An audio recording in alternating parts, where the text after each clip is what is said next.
Arthrodesis or joint fusion. Arthrodesis, also called as a joint fusion, the uniting of two bones at a joint, is typically completed through surgery. If you have severe arthritis pain, your doctor may suggest that you have joint fusion surgery. This procedure fuses together the two bones that make up your aching joint.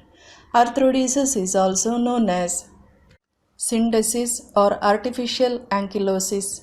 It's most commonly performed on joints in the spine, hand, ankle, and foot and is done to relieve intractable pain in a joint which cannot be managed by pain medication, splints, or other normally indicated treatments. Indications: Arthrodesis means the surgical fusion of a joint. It often is a satisfactory solution for fractures which disrupt the joint, severe sprains, arthritis, degenerative disc disease, and scoliosis, tumors in and around joints, paralytic conditions, muscle or tendon rupture, and traumatic injuries. Arthrodesis can be intraarticular, extraarticular, or combined intraarticular and extraarticular.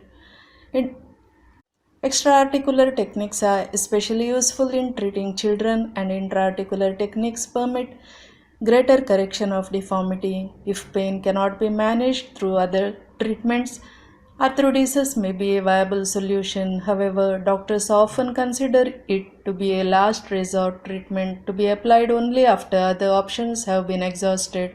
The best candidates for joint fusion are those who still have strong bones on either side of the joint and strong immune systems to aid in healing. Arthrodesis procedure. The procedure is an outpatient surgery.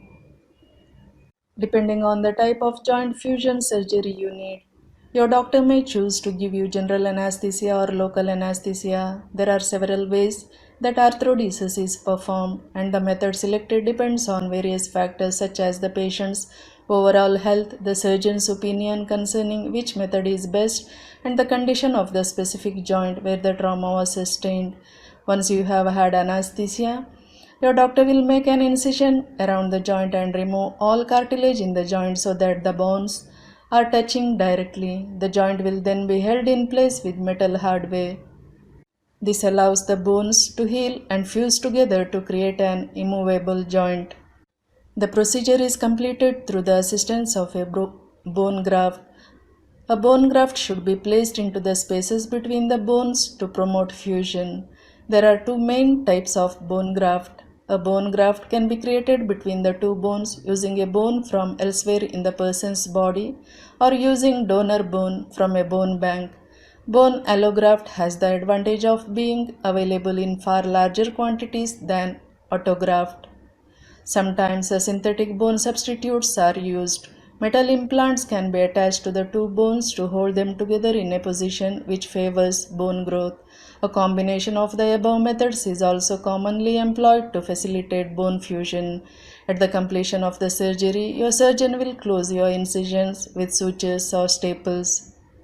What's the recovery time?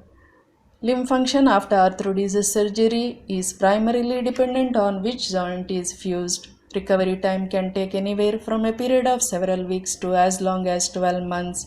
Over time, the ends of your joint will grow together to become one solid piece. You won't be able to move it anymore. Until that happens, you will need to protect the area. You need to wear a cast or brace, and you need to keep all weight off the joint. It's normal to feel pain after you have joint fusion surgery. Your doctor will prescribe non-steroidal anti-inflammatory drugs to control your pain. Limited mobility is a permanent result, and it is for this reason that arthrodesis is generally used as a procedure of last resort. Physical therapy can help keep your other joints in good working shape. Exercise must be restricted until there is radiographic evidence that the bones have fused. This often takes 8 to 12 weeks. Risks of joint fusion surgery.